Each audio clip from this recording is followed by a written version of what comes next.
मला वाटतं आता आवाज आपल्यापर्यंत पोहोचतोय. तर आपल्या मानवाधिकारचं जे आपण काम करण्याची जी पद्धत आहे, मागील आठवड्यामध्ये सुद्धा आपण ती बघितली होती. बरेचसे पदाधिकारी नवीन आहेत. पुन्हा आपण ती पद्धत बघूया. ज्या पद्धतीने इतर संस्था काम करतात, माहिती अधिकार संस्था असतील, मानवाधिकार संदर्भातील काही संस्था असतील, अन्य अत्याचार, भ्रष्टाचार विरोधात काम करणाऱ्या काही संस्था असतील. त्या किंवा त्यांचे पदाधिकारी ज्या पद्धतीने काम करतात, त्याच्यापेक्षा थोडंसं वेगळ्या पद्धतीने आपले मानवाधिकार काम करण्याचा प्रयत्न करते, जेणेकरून कुठल्याही प्रकारचा अडथळा कायदेशीररित्या अथवा इतर प्रकारे कुठल्याही प्रकारचा अडथळा आपल्या मानवाधिकारच्या पदाधिकाऱ्यांना येऊ नये. त्याकरिता आपण जास्तीत जास्त प्रयत्नशील असतो. कारण एखादा अडथळा निर्माण झाल्यास त्याला जबाबदार कोण किंवा आपल्या पदाधिकाऱ्यांना सहकार्य करणं सुद्धा तेवढंच महत्त्वाचं असतं आणि म्हणून त्या अनुषंगाने, त्या दृष्टिकोनातून तो विचार समोर ठेवून आपण सर्व घटकांचा विचार करून जे आपण काम करणार आहोत, ज्या विरोधात आपण आवाज उठवणार आहोत, त्याचा आपण योग्य रीतीने अभ्यास करून त्या प्रकरणामध्ये काय अडचण निर्माण होईल किंवा कशाप्रकारे आपण सहजरित्या तो प्रश्न सोडवू शकतो किंवा कुठल्याही प्रकारे अडचण न येता आपण त्या विषयाला हात घातल्यानंतर कुठल्याही प्रकारची अडचण न येता सहजतेनं आपल्याला न्याय मिळवू शकतो किंवा आपण त्या प्रश्नाला किंवा त्या घटनेला किंवा त्या प्रकरणाला सहजतेनं सोडवू शकतो. हा उद्देश सर्वप्रथम आपला असतो. आता ती पद्धत कशा प्रकारची असते किंवा कशा प्रकारे आपण ते काम केलं पाहिजे हे पहिल्यांदा आपण प्रत्येकाने समजून घेणं गरजेचं आहे. कुठलेही काम किंवा कुठलाही अन्याय, अत्याचार, भ्रष्टाचार जेव्हा आपल्याकडे येतोय, त्या वेळेमध्ये त्याची सखोल माहिती, त्याचे सखोल कागदपत्र, त्याचे सखोल पुरावे आपल्या हातात असणं गरजेचं आहे. त्याचबरोबर ते पुरावे कोणी दिलेले आहे, त्याचा लेखी पत्र आपल्या हातामध्ये असणं गरजेचं आहे. कारण एखाद्या वेळेमध्ये आपण काम करत असतो किंवा एखाद्याला न्याय देण्याचा प्रयत्न करत असतो, त्या वेळेमध्ये समोरची व्यक्ती अन्यायग्रस्त असते, हे आपल्यालाही माहिती आहे, त्याचे पुरावेही आहेत. परंतु जेव्हा त्या व्यक्तीला आमिष दाखवलं जातं, तेव्हा ती व्यक्ती बदलते किंवा बदलली जाते आणि आपल्या विरोधात समोरचा व्यक्ती ज्याच्या विरोधात आपण आवाज उठवतो, ती व्यक्ती आपल्या विरोधात आपल्या नुकसानीचा दावा किंवा इतर घटनांसारखे प्रकार किंवा आपल्यावर दावा करण्याची शक्यता नाकारता येत नाही. काही वेळेमध्ये राजकीय व्यक्ती जास्त असतात आणि त्यांच्या विरोधात जेव्हा आपण आवाज उठवत असतो, तेव्हा त्यांचं बल, राजकीय बल वापरण्याचा प्रयत्न करतात आणि मग आपल्याला अडकवण्याचा सुद्धा प्रयत्न असतो. अशा वेळी आपल्या हातामध्ये काय असायला पाहिजे? पुरावा म्हणून जरी असला, तरी सगळ्यात महत्त्वाचा पुरावा म्हणजे ज्याची तक्रार होती, ज्यांच्यावर अन्याय झालेला आहे, त्यांच्याकडून लेखी स्वरूपामध्ये लिहून घे.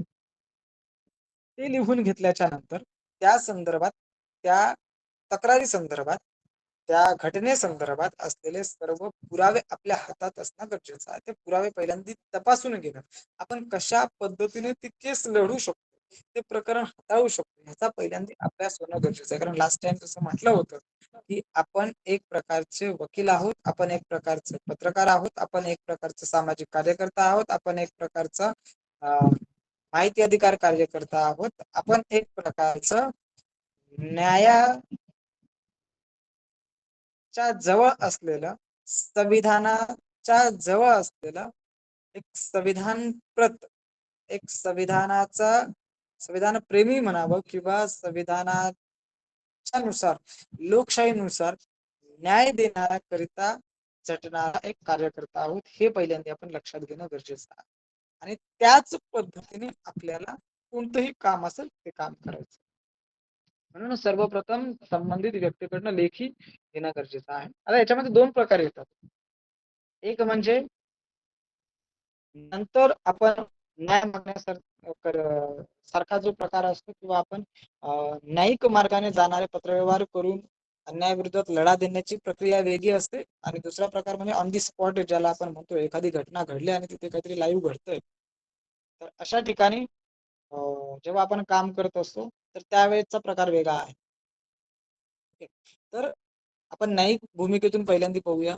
जे पत्रव्यवहार असेल, कायदेशीररित्या काही बाबी असतात ते आपण प्रकार बघूया. तर ते लेखी घेतल्याच्या नंतर त्याची त्या संदर्भातील असणारे सर्व पुरावे, त्या संदर्भातील असणारे सर्व कागदपत्र आपण पहिल्यांदा घेऊन ते तपासून घेणं गरजेचं आहे. कारण बऱ्याचशा वेळेमध्ये काय होतं, आपल्याला कोणीतरी सांगतं की अशा अशा प्रकारचा अन्याय, अशा अशा प्रकारचा भ्रष्टाचार आहे, अशा अशा प्रकारची घटना घडलेली आहे, हे पुरावे आहेत.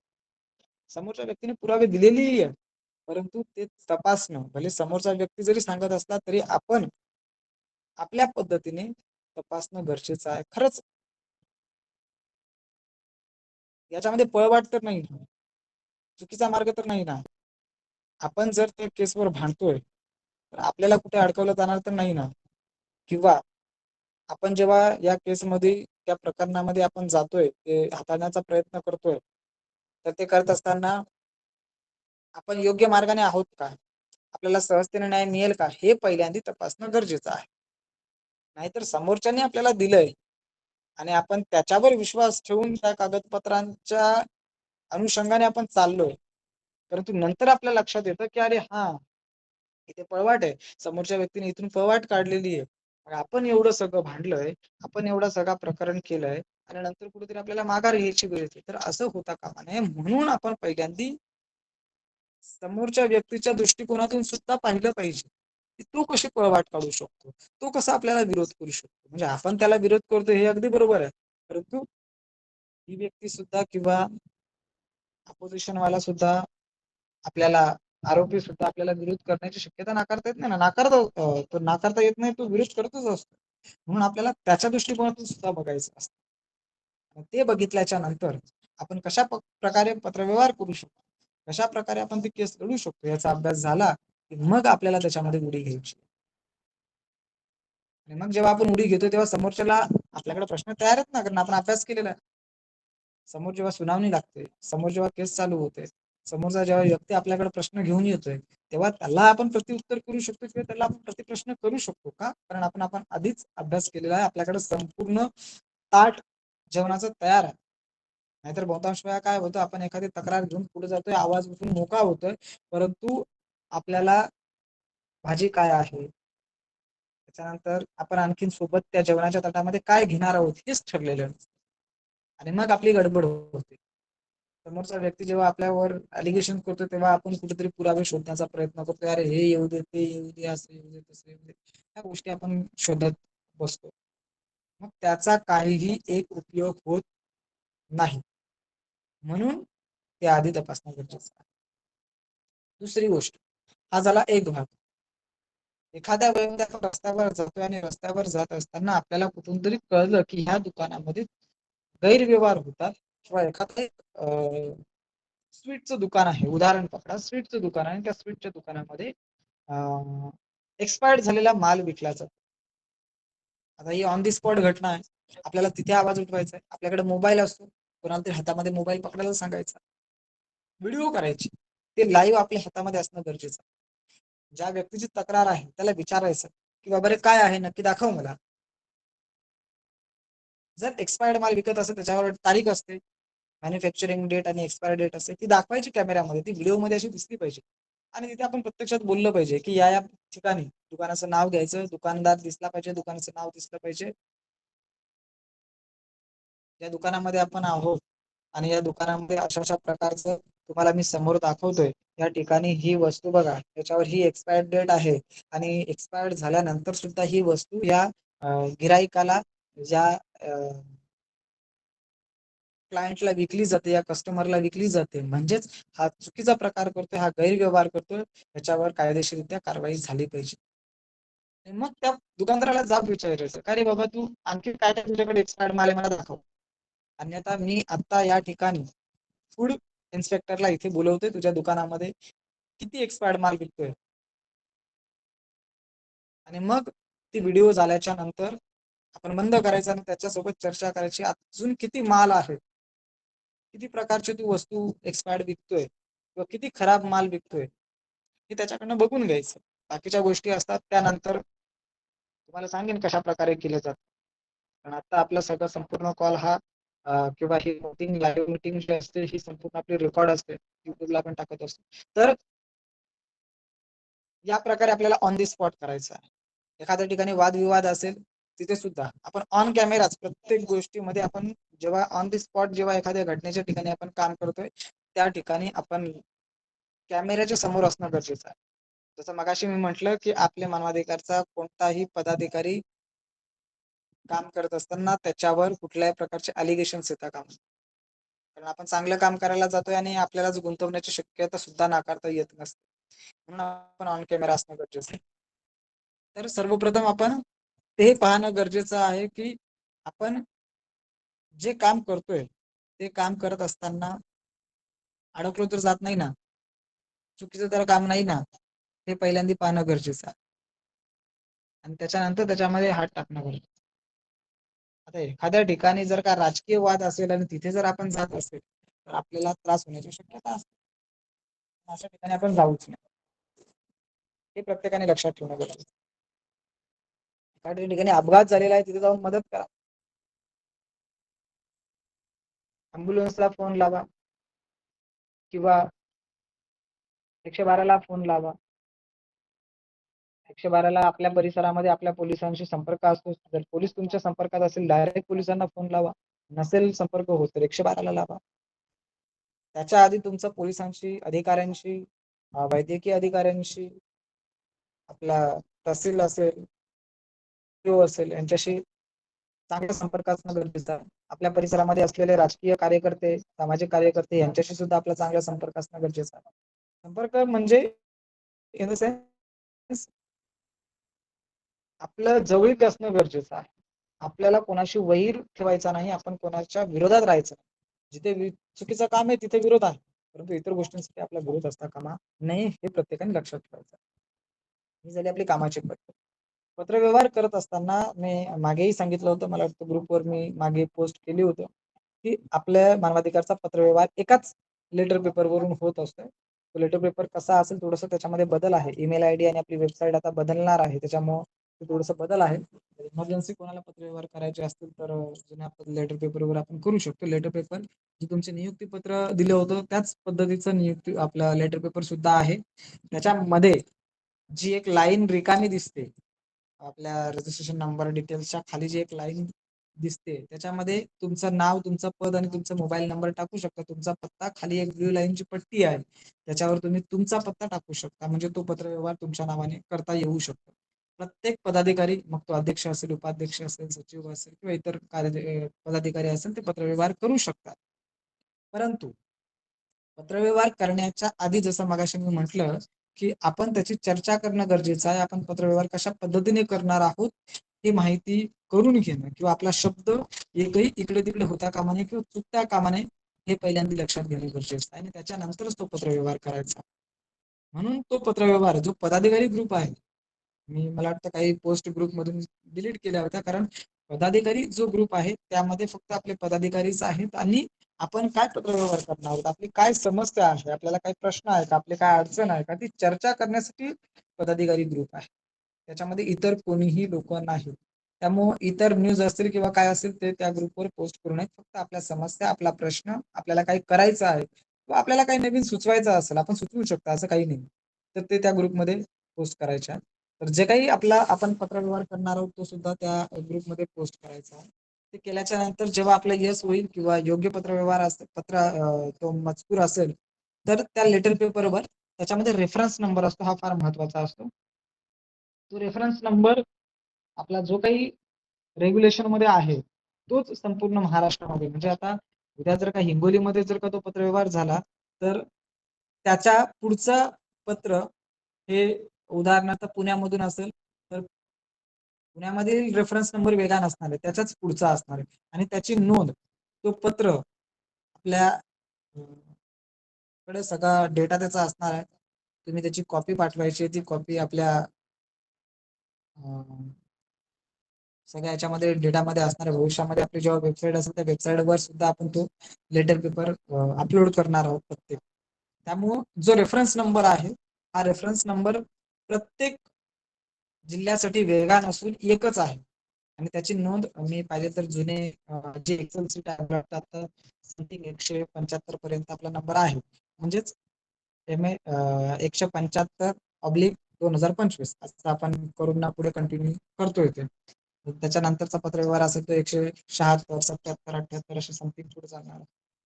बाकी पत्र जे असणार आहे त्याच्यावर जसं मगाशी मी म्हटलं, मधल्या पट्टीवर तुमचं नाव, खाली तुमचा पत्ता असेल. तो तुमच्या पद्धतीने तुम्ही जो पत्ता टाकणार किंवा नाव नंबर टाकणार तो तसा तसा असेल. फक्त पत्राचा फॉर्मॅट हा बदलणार नाही. जो दिलेला असेल तोच संपूर्ण महाराष्ट्रामध्ये चालणार आहे. त्याच्यामुळं तो कोणी बदलण्याचा प्रयत्न करू नये. त्यानंतर रेफरन्स नंबर जो आहे, कारण भविष्यामध्ये एखादी घटना घडली, चौकशी लागली, ऑडिट लागला किंवा तुमच्या पत्राची जर चौकशी झाली, तर ते पत्र आपल्या मानवाधिकारच्या मुख्य कार्यालयामध्ये ते असणं गरजेचं आहे. त्याचा रेकॉर्ड असणं गरजेचं आहे. कारण आपल्याकडे जर ऑडिट लागलं किंवा मागणी केली तर आपल्याकडे तो नंबर असणं गरजेचं आहे. तो नंबर असेल तरच तो ऑथराइज पत्र म्हणून गणला जाईल. जर तो नंबरचा पत्र आपल्याकडे नसेल, कारण तुमच्या नावाने त्या पत्राची नोंद होणार आहे. पत्राचा नंबर, तारीख, कुठल्या तालुक्या जिल्ह्यामध्ये दिलेला आहे आणि कुठल्या पदाधिकाऱ्याच्या माध्यमातून आणि त्याचा विषय तो काय म्हणून आहे, असा संपूर्ण डेटा आपल्याकडे रेकॉर्डला असतो. त्यामुळं आपण जो पत्रव्यवहार करणार आहोत तो रेकॉर्डमध्ये असणार आहे. जर तो रेफरन्स नंबर रेकॉर्डमध्ये नसेल आणि भविष्यामध्ये एखादी घटना घडली तर तो इल्लीगल पत्रव्यवहार म्हणून गणला जाईल. किंवा उदाहरणार्थ समजा एखादा पत्र 201 नंबरचा आहे आणि 201 नंबरचा आपल्या रेकॉर्डवर जर दुसराच पत्र दिसतोय आणि तुमचा 201 नंबर जर दुसरा असेल तर तुमचा पत्रव्यवहार हा चुकीचा किंवा इल्लीगल म्हणून गणला जाईल. कारण रेकॉर्डवरचा 201 नंबर वेगळाच आहे. म्हणून हे प्रत्येकाने लक्षात ठेवणं गरजेचं आहे. किंवा प्रत्येक वेळेमध्ये म्हणून पदाधिकारी ग्रुपवर आपण तो अपडेट करणं गरजेचं आहे. तसा लक्ष ठेवणं आपण गरजेचं आहे. कारण ग्रुपवर होणारी चर्चा, ग्रुपवर होणारे मेसेज, ग्रुपवर येणारे काही नियम हे प्रत्येकासाठी सारखेच असणार आहेत. म्हणून प्रत्येक रविवारी जे आपण काही सांगतोय मीटिंगमध्ये, कारण प्रत्येक जण जर वेगवेगळा विचारत गेला, वेगवेगळं सांगत गेला किंवा फोन करत गेला तर आम्हाला सुद्धा काम असतं, आम्ही सुद्धा कामात असतोय. त्याच्यामुळे प्रत्येकाला फोनवर तेवढी माहिती देता येणार नाही. म्हणून प्रत्येकाने हे लक्षात ठेवणं गरजेचं आहे की दर रविवारी जी काही मीटिंग होत असते त्या मीटिंगमध्ये आपली चर्चा होते किंवा काही प्रश्न होतात तर ते प्रत्येकाने अटेंड करणं गरजेचं आहे. ठीक आहे, बाकीची माहिती आपण पुढच्या मीटिंग मध्ये घेऊया. कोणाचे काही प्रश्न आहेत का? कोणाचे काही प्रश्न असेल तर विचारा.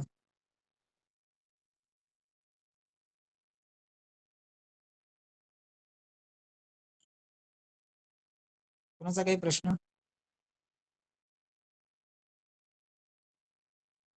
मला वाटतं काहींना मीटिंग जॉईन व्हायला, मीटिंग जॉईन करायला अडचण आली असेल. त्यांची मेसेज आलेली आहेत की लिंक जॉईन होत नाही, परंतु असं व्हायला नाही पाहिजे. लिंक जॉईन होते. नेक्स्ट टाइम बाकीच्या सर्व पदाधिकाऱ्यांनी आपली जी लिंक आहे ती लिंक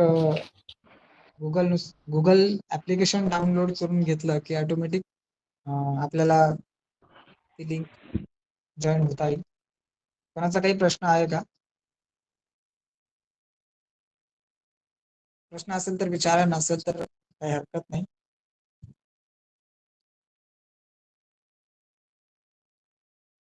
ही व्हिडिओ आपल्या जो युट्यूब आहे त्याच्यावर अपलोड होईल आणि ती जी लिंक आहे ती ज्यांना ऐकायला नसेल मिळालेलं त्यांनी ऐका, त्याच्यानंतर पुन्हा ऐका. काही गोष्टी मागची लिंक सुद्धा आहे, ग्रुपमध्ये सुद्धा असेल आणि इतरांनाही ती फॉरवर्ड करा. पुढच्या मीटिंग मध्ये रविवारी होईल. त्या मीटिंग मध्ये आपण प्रत्येकाने आवर्जून उपस्थित राहायचंय. आपल्या परिसरामध्ये, आपल्या शेजारच्या, आपल्या जिल्ह्यातील इतर तालुक्यांमध्ये जे काही पदाधिकारी आहेत त्यांना सुद्धा मीटिंग कंपल्सरी जॉईन करायला लावा. कारण प्रत्येक जण मीटिंग मध्ये जे होतं तेच पुढच्या 2 दिवसांमध्ये फोन करून विचारतात. त्याच्यामुळं प्रत्येकाला फोनवर माहिती देणं शक्य होत नाही. म्हणून हे प्रत्येकाने लक्षात ठेवा की आपण मीटिंग मध्ये जर का जॉईन झालं तर आपल्याला प्रश्नही विचारता येतील आणि इतरांनी प्रश्न विचारलेली आपल्याला समजतील. म्हणून प्रत्येकाने मीटिंग मध्येच शक्यतो प्रश्न विचारण्याचा प्रयत्न करा. किंवा तुमच्या ज्या काही नवीन संकल्पना आहेत किंवा आपण फ्युचरमध्ये किंवा संस्थेसाठी आपण आणखीन काही नवीन काम करू शकतो जी संस्था अजूनपर्यंत करत नाही किंवा इतर कोणी करत नाही. तर असं नाही की आम्ही सांगतोय तेच आपण केलं पाहिजे. आपल्याकडेही काही संकल्पना असतील किंवा तुमच्या परिसरामध्ये तुम्ही बघितलेल्या असतील किंवा तुमच्या मनामध्ये आहेत पण त्या कुठे अंमलात आलेल्या नाहीत आणि ते आपण काहीतरी करू शकतो किंवा नवीन काहीतरी आपण करू शकतो. कारण आपला उद्देश एकच असतो की जे कोणी करत नाही ते आपले मानवाधिकार करण्याचा प्रयत्न करते. म्हणून तुमच्याकडे काही अशा नवीन संकल्पना असतील तर त्या सुद्धा आपण करण्याचा प्रयत्न करू आणि राबवण्याचा प्रयत्न करू, की जेणेकरून समाजापर्यंत, सर्वसामान्य घटकांपर्यंत आपल्याला जास्तीत जास्त चांगल्या प्रकारे पोहोचता येईल. ठीक आहे. कोणाचा काही प्रश्न नसेल तर आजची मीटिंग आपण संपूया. काही प्रश्न? मीही थोडा बाहेर आहे. उद्याही थोडा प्रवास आहे. त्यामुळं आपल्या नगर जिल्हा, नाशिक जिल्ह्यामधील कोणी आहेत का? त्याच्या मीटिंगमध्ये नगर आणि नाशिकमध्ये नाही. पुढच्या आठवड्यामध्ये किंवा त्याच्या पुढच्या आठवड्यामध्ये आपण मुंबईमध्ये आपले दुसरे संचालक आहेत वर्ध्यावरून, तर ते कदाचित मुंबईमध्ये येणार आहेत गणपतीच्या पिरियडमध्ये. तर नक्कीच आपण मुंबई परिसरातील जे पदाधिकारी आहेत, मुंबई, नवी मुंबई, ठाणे, पालघर, तर आपण एकत्रितरित्या भेटण्याचा कुठेतरी प्रयत्न करूया ठाणे किंवा मुंबईमध्ये, जेणेकरून आपल्याला समोरासमोर चर्चा करता येईल, समोरासमोर मीटिंग करता येईल. ठीक आहे.